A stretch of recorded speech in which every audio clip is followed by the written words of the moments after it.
I'm Shell, a modest office worker at a medium-sized company. I met my husband Kyler through work 2 years ago, and we hit it off right away.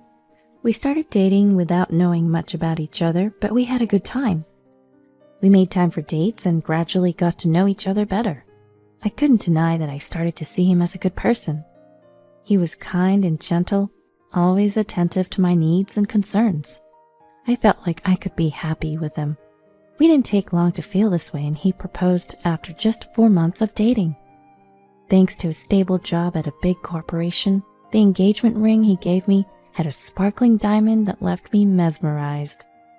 I accepted his proposal, and we quickly found a place to live together and started planning our wedding. I was looking forward to a grand wedding, but Kyler wanted to keep it small. In the end, we had a modest ceremony with just close family and friends. It's been almost 3 years since we started living together. I'm now 26, still working, and we don't have kids yet. I wanted to work a bit more, and Kyler wasn't keen on having kids either. Well, I took it positively, thinking it just meant more time for the two of us. But I was starting to want a child. As we were about to celebrate our 3rd Thanksgiving together, "Hey, Thanksgiving is coming up. What should we do?" I asked Kyler, who was engrossed in his phone. He gave a non-committal, and said nothing more. "I'd like to see your family soon," I continued, a bit annoyed at his lack of response. "I have work," he finally said, looking up from his phone. "But you haven't been back home in ages," I pointed out. I hadn't seen my in-laws since the wedding 2 years ago. Every time a long holiday came up, I'd suggest going home, but Kyler would insist he had work. I even offered to go alone, but he opposed it, saying it would be awkward for me and that his sister didn't like me for some reason. So I couldn't just go to his family's home. He wouldn't even give me their phone number, saying he'd handle it. Well, it wasn't like I wouldn't be able to see her forever, so I decided I'd get her contact info when I saw her someday. "Is Thanksgiving a work day for you? What about Christmas?" At a normal workplace, Thanksgiving and Christmas would be days off, but my husband's workplace doesn't always have holidays. Although Saturdays and Sundays are technically days off for him, we haven't had many dates since getting married due to his entertainment dinners and sudden business trips. "Not sure about Christmas," he replied, going back to his phone. And so I decided to spend Thanksgiving and Christmas at my parents' home. I met up with my friend Diana, who asked me something troubling. "What do you think about men cheating?" Diana wasn't married yet, but it seemed like something was up with her boyfriend. She asked me in a rather displeased manner. "Cheating? What? Did something happen?" "He's always on his phone. He even brings his phone when he showers. Isn't that weird?" That made me think. Kyler was always on his phone at home too. Even when he'd go take showers, he'd bring it along like a pet. I didn't really care, as it had been the case since we got married. But when I heard Diana's story, I was taken aback. "Is that suspicious?" "Of course. He's got his passcode set too. I would want to see, but I'm hesitant to." I couldn't say anything as I was in the same situation. In fact, I started to worry that Kyler might be cheating too. I couldn't relax at my parents' home after that and thought about going home early, but Kyler wouldn't be there anyway. So I stayed at my parents' home, feeling uneasy, and returned home as planned.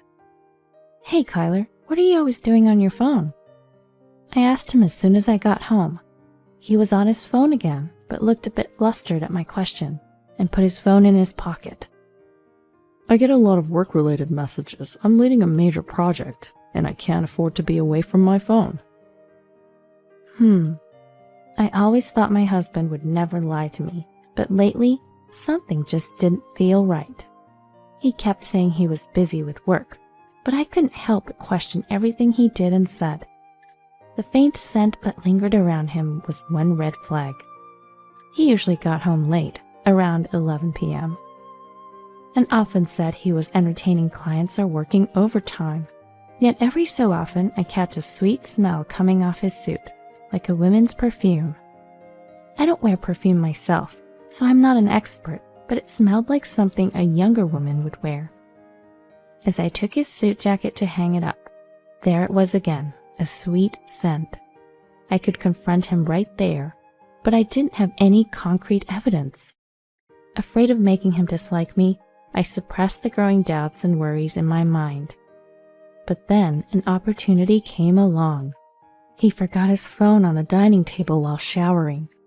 As I sipped my homemade herbal tea, I glanced at his phone. It'd be easy to look now, but if he found out, he could lose trust in me. I was torn. I wanted to clear my suspicions, but if he really was cheating, I may not recover from the shock. Various thoughts flooded my mind as I looked at that phone. Suddenly, it buzzed with a notification. Startled, I took a peek. It was just a message alert, but the content wasn't displayed. I couldn't see the content because he set it so it doesn't show up.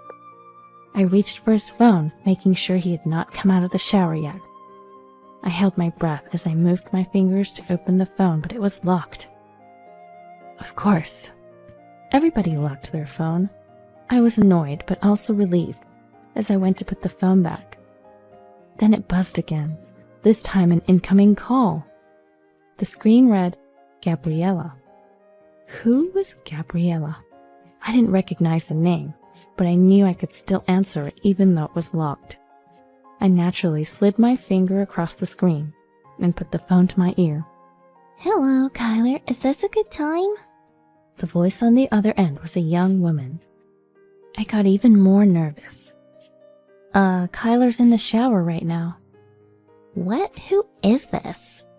I told her he couldn't talk, and her voice changed. It got lower and colder.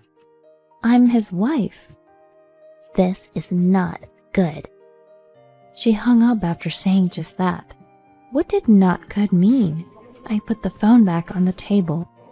It was clear. He was cheating, and probably with Gabriella. But I didn't have proof to confront him. I looked at his phone on the table, pondering, what did this mean for me?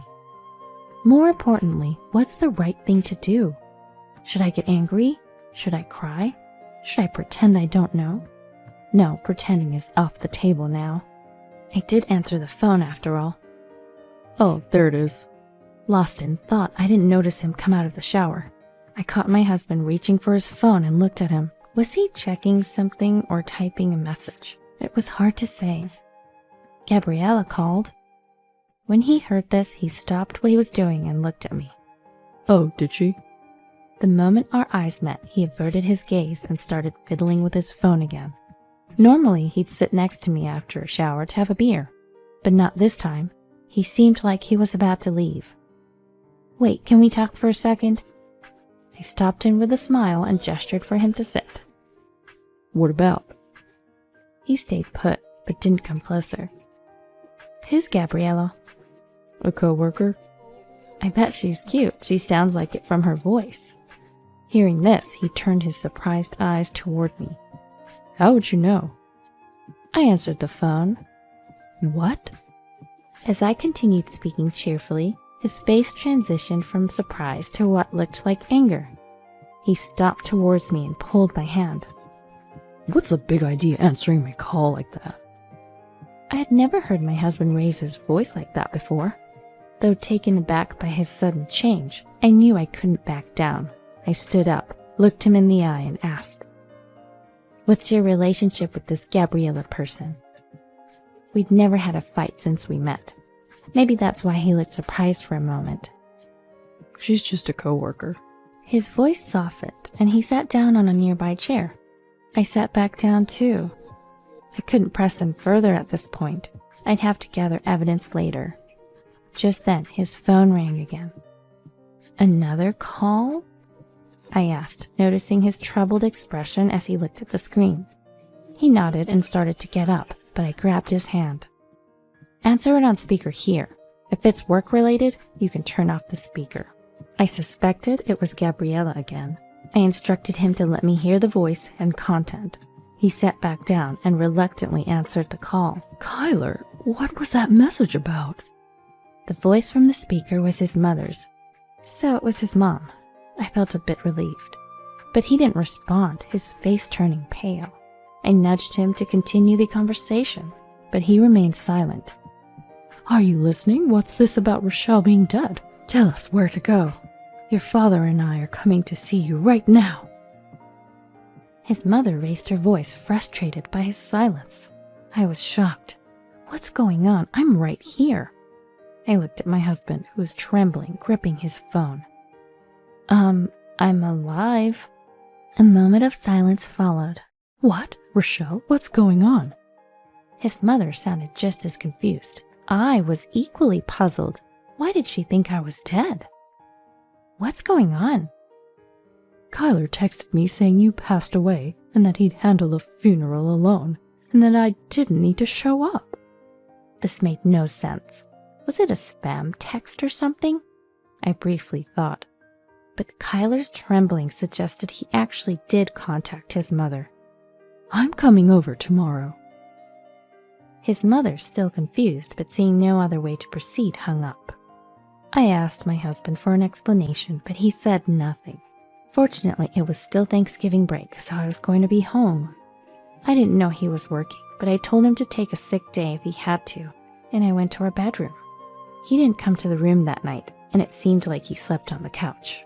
The next morning, I woke him up, made breakfast as usual, and we waited for his mother. He didn't say a word and looked scared the whole time. He didn't touch his phone either. I didn't bring up his behavior and quietly waited. Around noon, his mother arrived.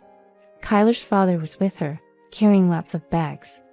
I greeted my in-laws warmly, and they reciprocated with smiles, handing me the bags and explaining they were gifts. There were homemade treats from his mother, famous sweets from a local shop, and lots of cakes. We chatted about trivial things for a while, but Kyler didn't join in, shrinking in a corner. I couldn't ignore it any longer. I made tea for my in-laws, pulled my husband by his shirt to sit next to me, and sat down. What's going on, Kyler? My father-in-law finally broke the awkward silence, looking exasperated at my husband and I. My husband flinched at his voice, lifting his downcast face to look at him. But he quickly looked down again, as if terrified by his father's expression. Spit it out. My father-in-law raised his voice, and my husband started to explain in a shaky voice. Based on my husband's account, he met Gabriella through work shortly after we got married. Initially, they were just colleagues, but things changed when they started working closely on a project. Gabriella confessed her feelings for him. He told her he was married, but she was okay with it, so they started dating. They were together for a little over 2 years. He said all this happened shortly after we got married. At first, he thought it was just a fling, but he started to fall for Gabriella. He considered divorcing me to marry her, but realized he'd have to pay a hefty settlement if he admitted to cheating. So he tried to make my in-laws dislike me, thinking I'd initiate the divorce. He even spread rumors about me to my in-laws and his sister. But my in-laws never showed any signs of disliking me, and I didn't seem to be bothered by it. So he thought about cutting ties with me and paying the settlement. So he told his parents that I had passed away.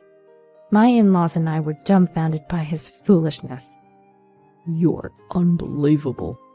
I'm so sorry, Rochelle, about our poor son. My mother-in-law apologized, holding back tears. I told her to look up, and then she looked at my husband. Kyler was visibly shaking, his face pale. If you're willing to pay the settlement, I'm okay with a divorce, I told him, smiling. At that moment, my father-in-law landed a punch on my husband's head. You idiot! Break up with her right now. You've lost your freedom. Go home. My husband was too stunned to resist. Kyler was frightened by my father-in-law's furious behavior, and it looked like he was about to burst into tears. I couldn't help but laugh a little. We'll take responsibility for the settlement, my mother-in-law said, tears streaming down her face. I wrapped my arms around her and smiled at her. Don't worry about it, I reassured her. After hearing all this, staying together seems foolish. I have a job and we don't have kids. I'm sorry I couldn't be a better wife, I said to my mother-in-law, after hearing about my husband and immediately losing interest. My in-laws apologized to me over and over again and left the house, dragging my reluctant husband. We divorced shortly after. I claimed a hefty settlement and kept the house. A few days later, I got a call from an unknown number. It was my sister-in-law. Apparently, she had also been misled by Kyler, and that was why she never tried to get to know me. It turned out, both my sister-in-law and I had no hard feelings about each other ever, and she wanted to reach out to me. She wanted to be friends, even though we were no longer sisters by marriage. She said she wanted to meet up. So I agreed to meet with her and ended the call. A few days later, I saw my sister-in-law for the first time since the wedding. We both were happy to catch up, and we quickly became comfortable with each other after chatting and hanging out. From that day on, we stayed in touch and became good friends. She even filled me in on my ex-husband's situation. Apparently, Gabriella had no intention of marrying him. She was just using him for financial support. When I found out, she started making plans to cut ties with him. And apparently she dumped him pretty quickly. He had to quit his job when he moved back in with his parents. And now Kyler's doing manual labor, which he despises, under his father's strict supervision. Hearing all this lifted my spirits. My sister-in-law was probably worried about me, even if she shared this with a smile. I laughed along and told her not to worry, as they planned to keep him under even stricter training. I've learned to be more cautious in choosing a life partner after going through a divorce. I told my sister-in-law that it's all good now, as this experience has led to a positive outcome.